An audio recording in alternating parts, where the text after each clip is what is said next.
This episode of The First Three Knocks is brought to you by The Traveling Ambassador. With thousands of design options, The Traveling Ambassador can help design and produce your next commemorative challenge coin for your lodge or district. They also have a great catalog of existing pins on their website, ready to order. Check out their collection at www.thetravelingambassador.com.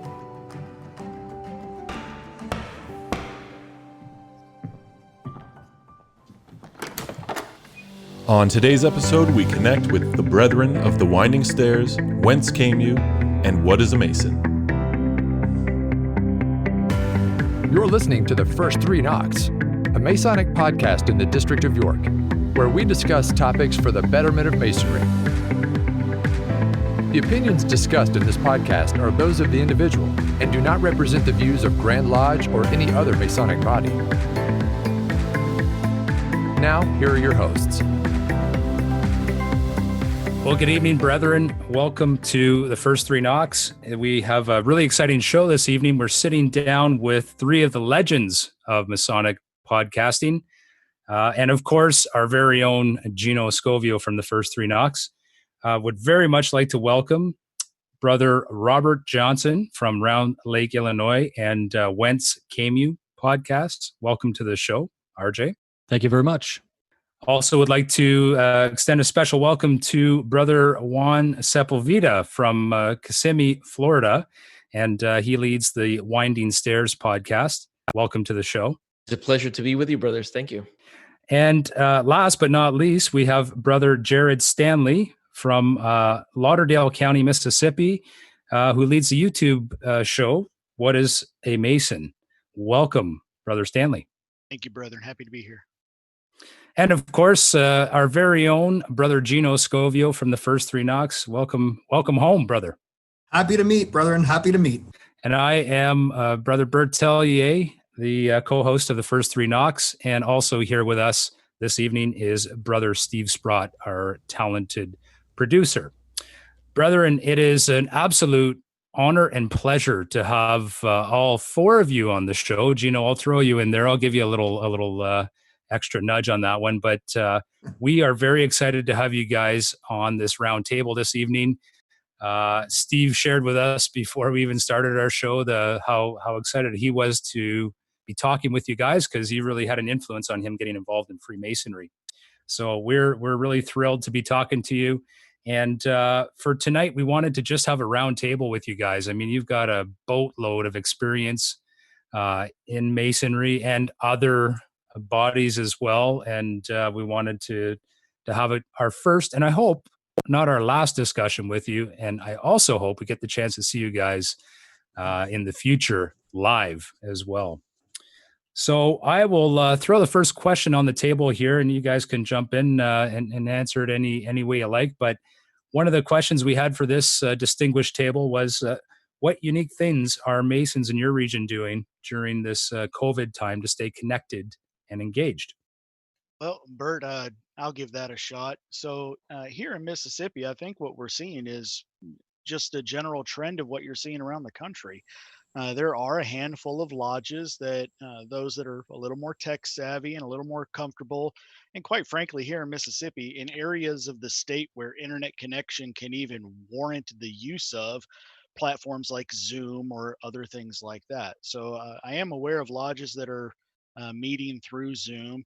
We never had to completely lock down the state as far as it goes for Masonic meetings. So we still had lodges meeting, not very many of them, just those that had younger officers that weren't in that restricted category, over 65, previous medical conditions and things like that. So they were still holding some in-person meetings as well.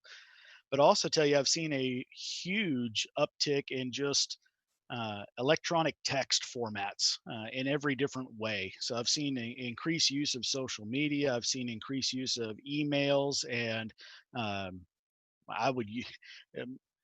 a young guy, but I'm going to date myself by calling them e-zines, little electronic newsletters. Things like that have just increased in use. Things that typically weren't being done before, but when the restrictions came in, people realized what resources were there and went for it. Right. Some quick adopters, huh? That's great. That's great. Did you have the opportunity to attend some of those lodges during this time? I have been invited to many and the attender of none. Unfortunately, I stay pretty tied up. Yeah. Yeah. Very wise. Very wise. How about RJ? How about yourself? How are things going in your jurisdiction? Well, as you know, maybe you don't know, Illinois was usually follows the lead of California of all things. We're like the California of the Midwest. Some people think that sucks. Some people love it, but so we closed down pretty fast. And when that happened, south of I-80 in Illinois, which is about a third of the way down, most people consider Southern Illinois. And because of the large rural communities and the farming and whatnot that happens, the community is a lot more dispersed. So they don't necessarily see the same impact that the coronavirus had in Chicago and what we call the Northeast area and the northern area of the state. So because of that, what we saw was a slight lag, just a slight lag in a response from Grand Lodge because and not because they were bad or anything, just because they had to wait and see. And then as soon as the governor's order came out for the stay-at-home order, we had just had a stated meeting, and then 7 days later, the Grand Master they issued a suspension of all meetings until May 1, and then at that time that they were going to reevaluate the situation based on governor's orders. So when the governor extended the order, what they did was you got Illinois is much. We've got a lot of lodges that really depend on the business meeting, and maybe there's a little bit of a pull to want to always really like the business meeting is the meeting, right? I don't know how to describe that, but so many people I think needed that meeting. The Grand Master ended up issuing a dispensation, lack of a better term for it, but it basically says, hey, as you know, the governor executed or extended his quarantine order, so it's going to be a little longer till we get back to a lodge. Important that we follow the guidelines. The Grand Master is really putting his best foot forward to try to tell lodges, look, this is what we have to do.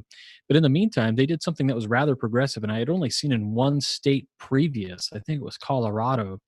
But he basically said, and I'll just read it. It says, in the hopes of allowing the lodges to handle the business of the lodge, we've put together a set of guidelines for the lodges to use to conduct online meetings.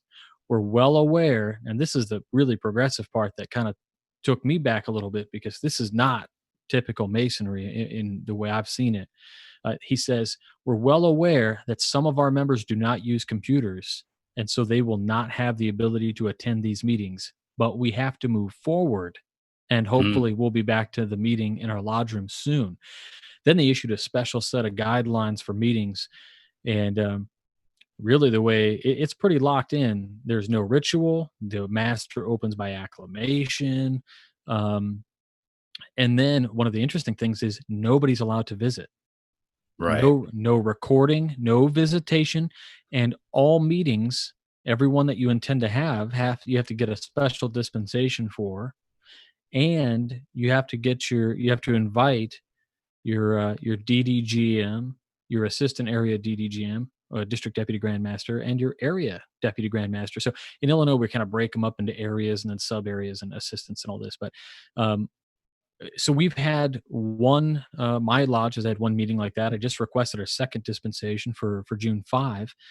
And I think it's kind of the way it's been. I don't know. I wish I'm going to love, and I love that my Grand Lodge is saying you have to request dispensation for this, because now we're going to have some data that says, hey, how many lodges out there really went for that?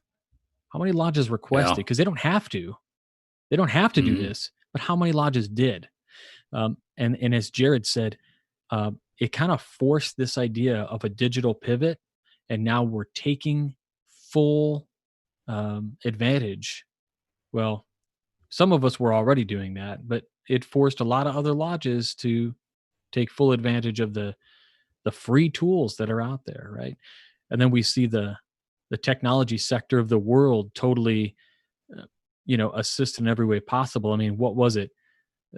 Maybe 5 weeks after the whole thing blew up and almost every state had a stay-at-home order, Google Hangouts opens it up for 100 participants at a time for free. Right. I mean, the world has responded so well to this.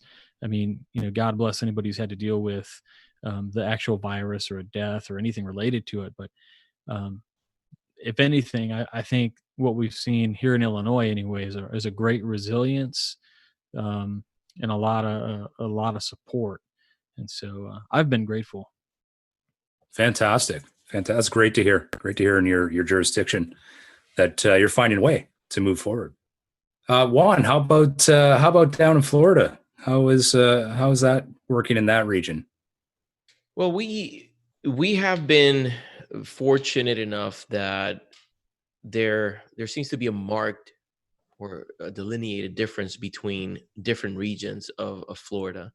Unfortunately, you have the South that really took COVID really hard, and it spread at a very rapid pace. But here in Central Florida, I think our government officials, they acted promptly, and they acted in an aggressive manner to try to stave off the spread of this disease. In terms of Masonry, we have been in communication, sporadic communication with the Grand Lodge. They send out emails and they've shared videos, which I greatly appreciate, and pretty much recognizing that, given that Florida, of course, has a very large membership of, Masonry has a lot of older members, and Florida has many older residents, especially here in Central Florida. So they have been very, very cautious when it came to asking that meetings were suspended, no education, no excuse to bring brothers together. I am a little jealous about Robert Johnson's situation, where there were some directives about how to utilize technology to stay in contact. And I want to say that I believe it was because of a hope that this would blow over faster. I've heard from some lodge officers where they express, well, the reason we haven't done a lot of this digital reach out is because we thought, well, this is going to go by fast and we'll get back to lodge. It won't be any different than going dark during the summer, like many states do. But we, here we are, unfortunately, 100,000 souls later. We recognize this is not going away like that. This is going to, this is here to stay for a while. So we have to respond. And now the restrictions have been lifted by the Grand Lodge with the encouragement that lodges follow CDC, Center for Disease Control guidance, that they look at all the different measures to protect people if they were to open the meetings. And some lodges are taking up on that offer, including mine. My lodge is opening, but unfortunately I'm not participating in my lodge, and I've expressed it to my worshipful master. I'm not yet ready to go back to lodge. So it was difficult for me to make that decision, considering I'm one of the officers, and they're very excited to come together, but I have to take this very seriously. I have to be cautious about it. So, but anyway, in summary, the response has been swift. It has been decisive. I wish there was more flexibility when it came to meeting or using digital get-togethers. My worshipful master had he was very kind to allow me and my brother Junior Warden to organize a get-together. So we had a digital meeting that was better attended than a stated communication. Isn't that interesting? Yeah. So and to my surprise, a lot of older brothers joined the meeting, which I would have bet that, all the younger brothers who are always on podcasts and YouTube, those are the ones that are going to show up. No, it was well attended by pretty much everybody who is active in the lodge. Fantastic. So, yep. Yeah, that's great. I mean, that really is one of the benefits of this situation. And it seems as though there's very few, but the forced pivot that's happening in jurisdictions and lodges is, you got to think is going to stick at some point. Mm-hmm. I hope so. Yeah. Well, that's great. We'll turn our attention up here in Canada. Gino, maybe you could share what's happening in our jurisdiction. Yeah, absolutely. So again, it was a cold sort of spring night. The three of us were at the Scottish Rite building, literally 2 nights before we got the official notice from Grand Lodge that due to public health advice here within Canada, especially in Ontario, that all Grand Lodge are all Masonic activities, be it meetings, social gathering events, fundraisers, projects, and again, fundraisers that we do for charities, all were to cease immediately. And we've been sitting and waiting since. We've received many correspondence through, our district secretaries and our DVGMs here with regards to Grand Lodge, just kind of keeping us updated. I don't know how you guys have, again, it sounds like you guys are slowly opening again or getting some measurables. We were not able to do anything on a online platform as far as an official open of our meetings. But a lot of us were able to band together and still be able to communicate with each other. I mean, we at the Rising Sun have a great group of fellas in the York District as well. So we always stayed good in touch. But I got to say, it's like Jared mentioned there, we communicate more now than we ever did before, which is fantastic. It's part of, I guess, our Mason way, just making sure that we're all okay and our families and friends are all okay. And so I guess it's just part of the checkup as well, right? Make sure mentally we're fine and physically we're able to continue because we're still in lockdown. Again, we're listening to our neighbors here in the South in different states slowly getting into their opening stages. We've now been in stage 1 open here for, I think, 2 weeks. And we just got another notice from our Ontario government with regards to an extension of our emergency state. Therefore, we cannot get together with family or friends, and groups have to stay within 5 or less. So again, we have received more notifications as public health has advised us here in Ontario and in Canada. Grand Lodge now has come up with the latest statement that all Grand Lodge officers, unless they're not able to fulfill a second term, will automatically serve a second term. We were actually, again, just preparing for our Grand Lodge communication in July. And I think it's the first year, obviously in my time, since it's ever been canceled. So it has been canceled. Again, they're still advising that until Ontario and Health Canada suggest otherwise, we can't hold meetings with 5 people or less. So we're sitting and waiting, and that's where we're at. Even now, lodges are starting to slowly look at if they were stuck in between elections and installations and how that will look. Some are considering following and mirroring Grand Lodge and serving a second term automatically. And some are saying, well, if we're about to enter into our summer break of July and August, if things improve and we're miraculously able to have a 10 or 20 person meeting, possibly come September, then we're be ready to reopen, and I'm sure we'll be eager and ready to go.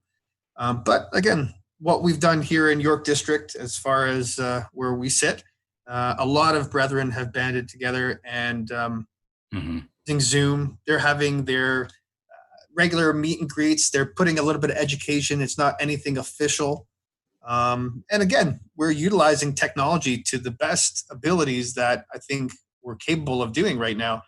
I think Grand Lodge is slowly recognizing that it might suggest that these may be improved changes for the better. We were able to also have a podcast recently with a virtual lodge, and that was very new to us, and it certainly fit within the times of what we're experiencing today.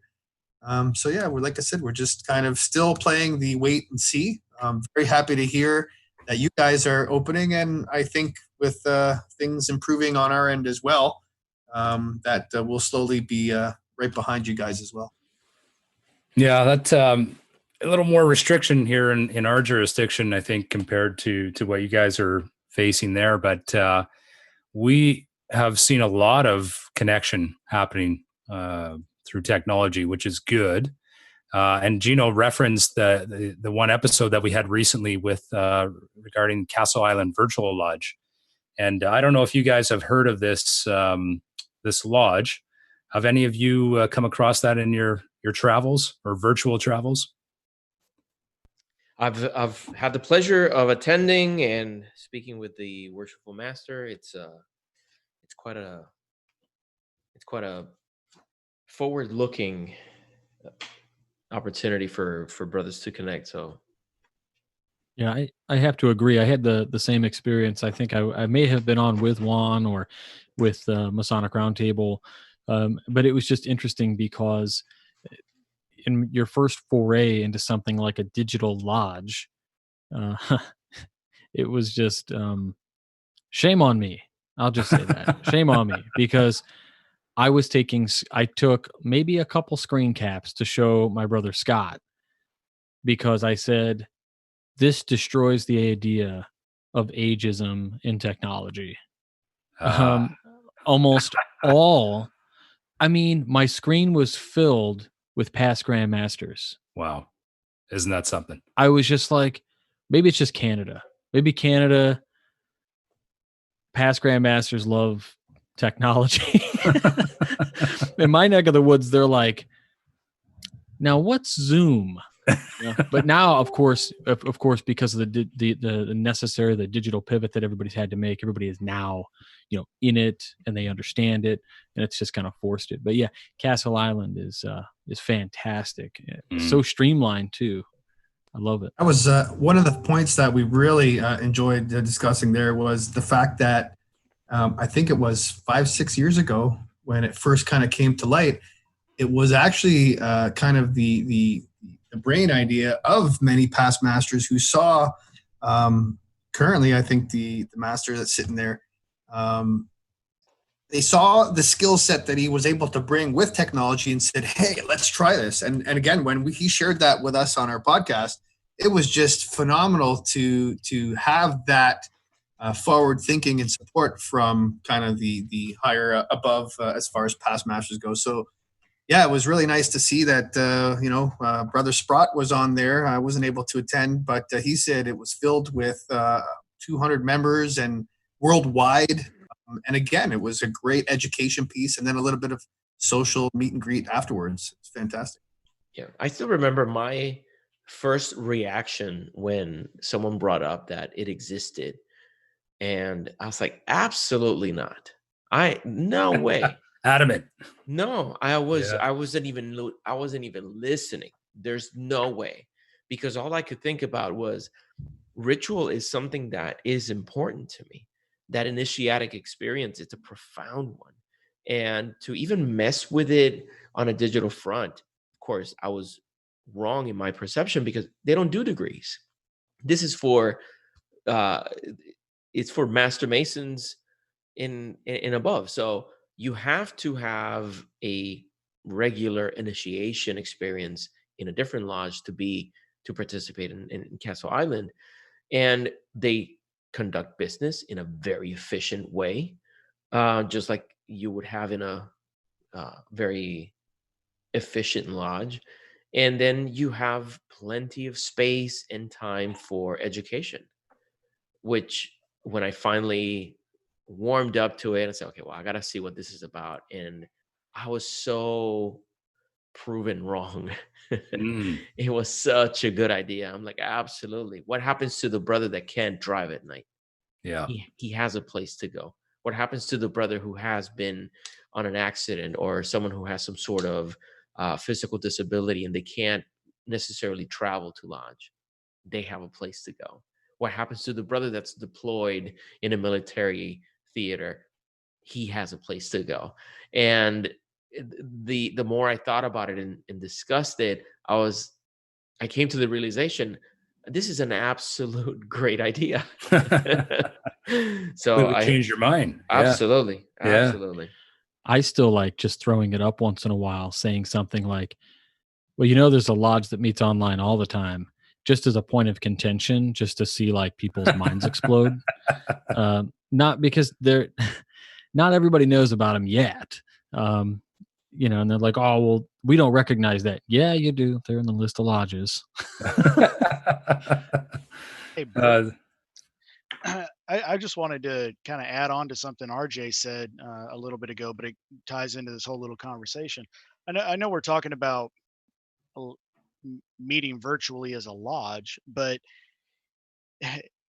RJ talked about the age factor and how that kind of opened up his eyes. And I had something similar happen here in Mississippi. So we took a huge, about, I don't know, anywhere from 30 to 40 years, however you want to do the math, jump. We went from a database system for our membership database that was in DOS. It was written, Wow. coded in DOS. Hmm. And now we're using the system that a large portion of the United States Grand Lodges are all on, called Grandview. And there was, not really concern, but questions posed about how well was this going to be received in Mississippi with our higher than average age and so on and so forth. And brethren, I cannot believe how many men 70 and above jumped into this thing. I'm talking head first, didn't test the water, didn't look to see how far the cliff was. They just said yes, and they All jumped in. in it. And because of that, there's a brother, I'm going to call him out. His name's Bill Winters. And if you saw this brother walking down a hall at Grand Lodge, you would just expect him to be another elderly man that has reached that point of his life where it's a little difficult to walk down the hallway. But when you talk to him, he still has a lot of life in his voice. And you wouldn't expect much more out of that. Just a great guy. But that man has jumped into the technology that has been presented to him and learned every little corner of it. That man reinstated over, I think it was over 3 dozen men back into the lodge because he went through the records. He found those that were suspended in the last 10 years. He made the phone Wow. calls. He updated the records. Bless his heart. You know, Outstanding. just all those kind of things. So, and I did the same kind of thing RJ did. I go around and when I see that happening, I'll take pictures. And anytime somebody goes, well, I'm 60, I don't think I'm going to use any of that technology stuff. I'm like, oh, really? Here, look at this, brother.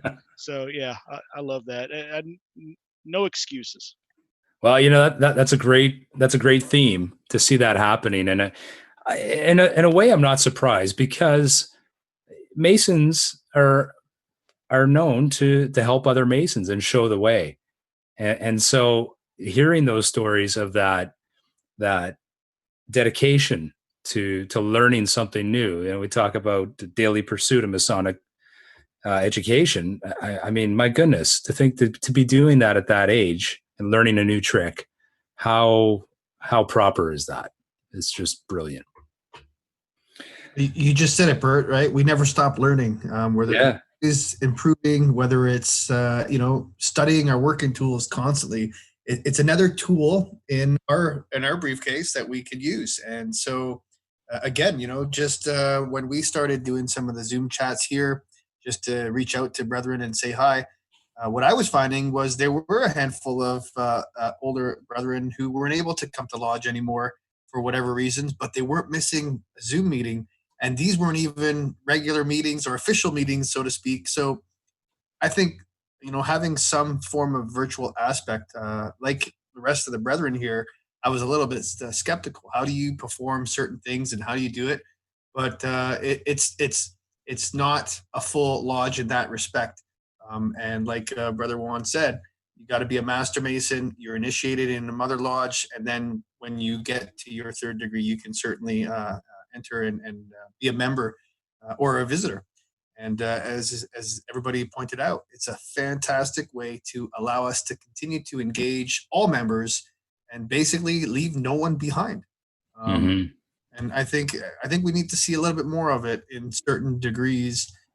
Sorry, not degrees with regards to ritual, but in certain degree, we got to see more of it so that, again, when we come out of this, like was pointed out, we're not going to come out of this a month or two from now where it's completely all behind us, So we know, the experts are telling us second waves are coming. It could be worse.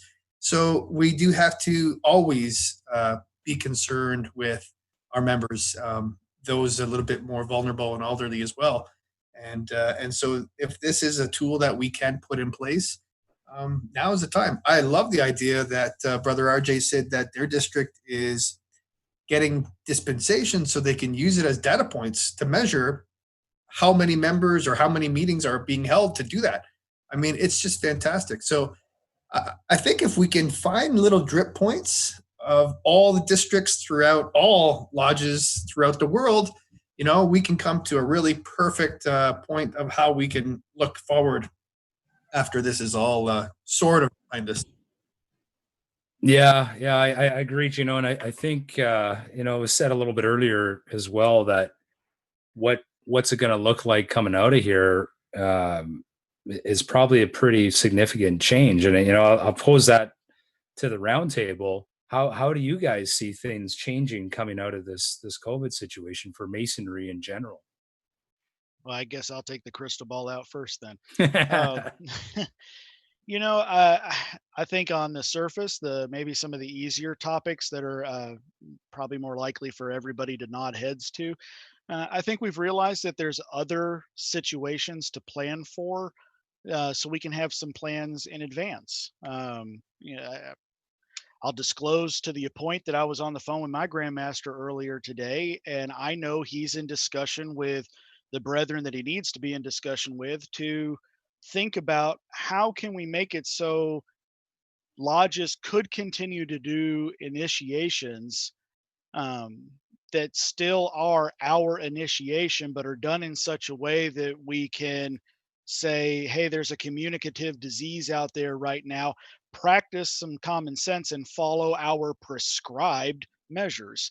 And so I think we're seeing some opportunity to go, okay, maybe we don't have to deal with this for another 100 years, but let's think about what kind of things can we put into place? What changes might we need to make to our law so that the next time something like this happens, we can adapt to it more, a little more easily. I also think that now we have been forced to get a taste of what it means to be resourceful, to fulfill that need for fellowship, that need for education, that need for connectedness. So I think that Masonry will go through some stages of adaptation in the coming months and the coming years where it should become more resilient. We'll be ready to engage in fellowship more readily. Some of the brothers that or jurisdictions or lodges that perhaps didn't take advantage of that digital tools, the digital tools that opened up communication, when they miss that opportunity in the future, they'll be more readily available to jump on it. If it were because of a pandemic or any reason that they have to be apart, they'll be more prone to actually take advantage of these tools. And I would hope that the brothers coming back to lodge are going to demand a better experience when it comes to Masonic education. It is completely unacceptable that here we are in an age where a phone can connect you to someone in the opposite end of the world in real time, including video and crisp audio, and we are not using that tool to connect with brothers around the world. We're not using it to move forward the mission of taking good men and making them better. So I'm hoping that brothers take arms and demand a better experience in lodge and demand that Masonic education that promises to help us be our best version in the future. Yeah, I gotta kind of echo what my brothers have said already. When Juan says that we can talk instantly to the other side of the planet, I mean, Earth to the moon, the delay is, 1.25 seconds.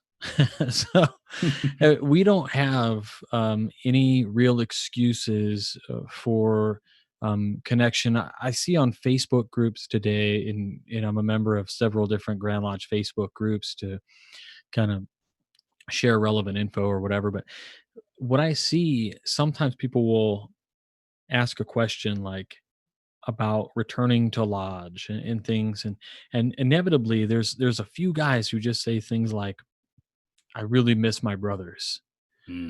Just want to see somebody. And here's somebody, and like, I'm not clicking and sniping their profile and seeing who they are, but the point is that I think that's interesting, because then when you say, have you tried the Zoom meetings that we're allowed to have, or have you just used, free Zoom services to like see people? No, I don't do that stuff. And then you think, well, it's really difficult because we can't be judgmental of people for not wanting to do that. I mean, so when I was a secretary, I still am a secretary, but for a previous lodge, I remember having a conversation with a guy named Wally. And Wally told me that he was secretary for 40 years. My Lord. Okay, you know why he quit?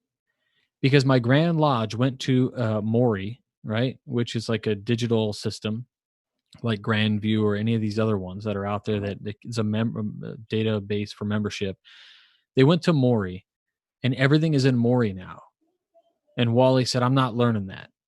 And then the Grand Lodge said, and so he stayed on, but then the Grand Lodge, over the course of 2 years, started implementing fines to the lodge if you sent them anything paper, like physical paper.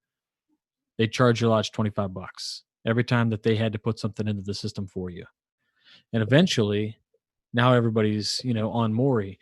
But the advent of technology, we have to use it for our benefit. I saw recently an old vintage magazine ad that was from Italy, and it was like 2016 or something. It was like this futuristic story about people, and they were like on these segways and in these bubbles. And I thought, wow, I mean, kind of far out, right? But not really, since the magazine was printed. It's a vintage mag, but like it was printed so long ago. But it was almost right. I mean, we're on segways today, but we don't have bubbles. And Italy had like the huge outbreak.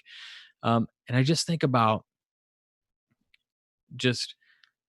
I don't know. It's just mind blowing to me the way we see the future happen with this virus now. And we're talking about, well, we have a vaccine, or as Jared said, like if this is going to be a continual thing, then do we like enact, seasonal guidelines? If this becomes a seasonal thing, are there going to be seasonal guidelines of how to, perform the degree rituals, zero contact degree ritual, or, whatever the case is?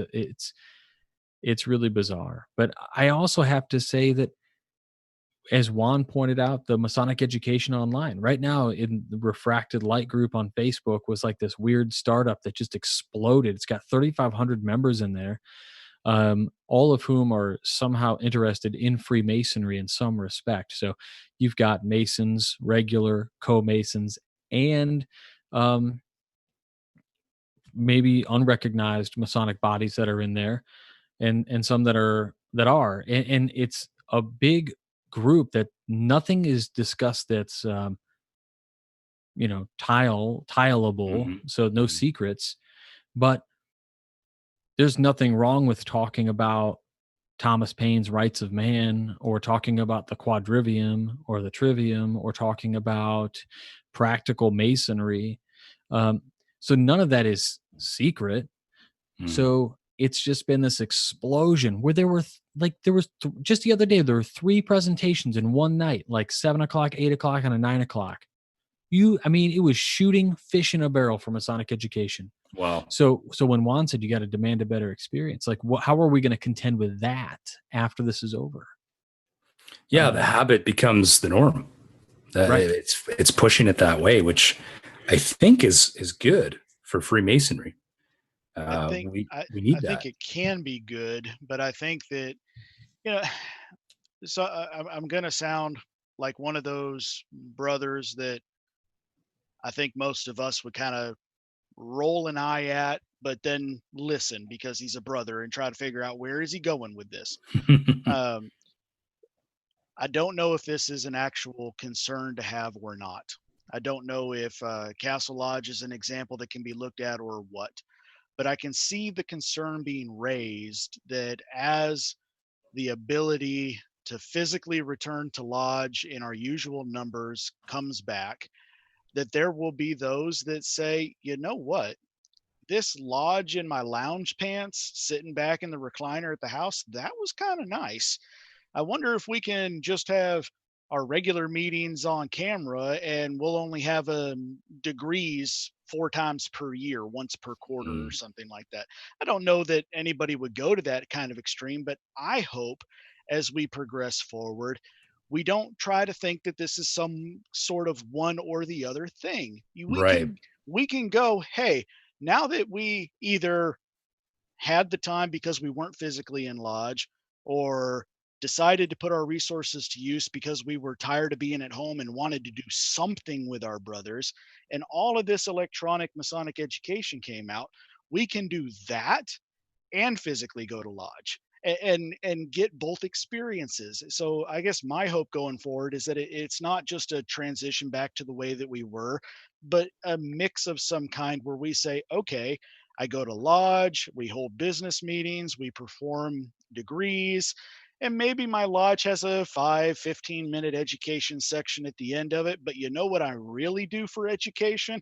I've got a meeting on Thursday. I got a meeting, or go like Archie, I got a meeting at 7, 8, and 9 Friday night, and that's where I'm at, baby.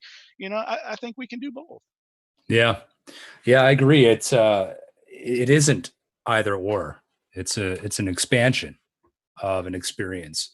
We had this discussion on our episode with when we met with Castle Island Virtual Lodge, and one of the things that they had said is we can't replace ritual. There is a need for ritual to be physical in the cues that goes behind the ritual that can't be done over a computer screen. So we don't attempt to do that. That's not what we're after. We're trying to provide another option, another way of connecting. And I think that really is the beauty of bringing these two together. Yeah, if you think about the desire of a man who joins Masonry, what does he come to Masonry for? And you know the answer. He comes to improve himself, right? Now, what tools are at our disposal to do that? Do we have to limit that improvement to only whatever traditional methods we've had in the past, whatever traditions we've inherited from the brothers who came before? No, if we're astute, we look at the broader picture. We look at the rest of the world, the rest of the business world, organizational world, even nature, and see what tools do they use? What are the most effective ways to take one man from a place of confusion, darkness, and chaos and bring him up to a place of clarity, light, and fulfillment? If we are honest with ourselves, there are many tools at our disposal, and we're neglecting the majority of them. So what I'm expecting and I'm hoping happens is, just like Jared was saying, it doesn't have to be an either or, but there has to be that demand for excellence. For people who are outside of Masonry, think that we are the greatest thing ever. They think that we do everything right. They think we're in control of everything, and we try to keep it on the down low, but we don't. Now, what would happen if we make it our mission to actually make the outsiders' expectations true? That we are within a fraternity that gives us the tools and the training to build ourselves to our maximum expression, and thereby having an even greater impact in our families, in our community. If we were to do that, and we have the opportunity, everyone's rooting for us. The ones who don't even want to join us, they have an expectation. But the people that want to join, they want to go through that the threshold and find excellence. Let's give it to them. Well, brethren, that is excellent insight for you to share with us this evening. We are absolutely privileged to spend time with you and learn from your experience and your deep insights, not only on your jurisdictions, but from your experience in Freemasonry and beyond. So we here at the First Three Knocks want to thank you for investing some time with us, because we're better for it and we learn from it as well. And I have to say, Gino, I think you'd agree with me. We would love to meet you guys in person at some future point. I don't know when that point can be, given this current situation, but please know that we have a very high interest in coming to see you all, because you have some great insight to share, and we appreciate it. We would love that. Thank you. If we could sneak across our closed border right now with you guys, have stuff to do. So we'll find our ways. Yeah, absolutely. We will find a way, and I hope at some future point we get to connect, maybe at a Masonic Con or some other event that brings us all together. So with that, we will say thank you to you for this evening, and hope that you all stay safe and healthy, and happy to meet, sorry to part, happy to meet again. Thank you for joining us for this episode of the First Three Knocks. Happy to meet, sorry to part, happy to meet again.